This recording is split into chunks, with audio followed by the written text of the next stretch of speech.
অনেক অসাধু ব্যবসায়ী আছে রমজান আসলে নিত্য প্রয়োজনীয় পণ্যের মূল্য বৃদ্ধি করে দেয়। এরকম আছে না নাই?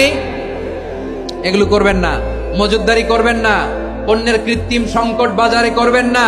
আপনি লাখ টাকা কামায়া ভাবছেন যে রোজাদারদের কষ্ট দিয়ে ধনী হবেন, এমন রোগ আল্লাহ আপনারে দিবে, কোটি টাকা দিয়েও আপনি হাসপাতালের বিল পরিশোধ করার ক্ষমতা আপনার হবে না। খবরদার। শেষ বয়সে দেখবেন কি কষ্ট আপনার হয়। আপনি রোজাদারদের কষ্ট দিচ্ছেন, আল্লাহ আপনার সুখে রাখবে?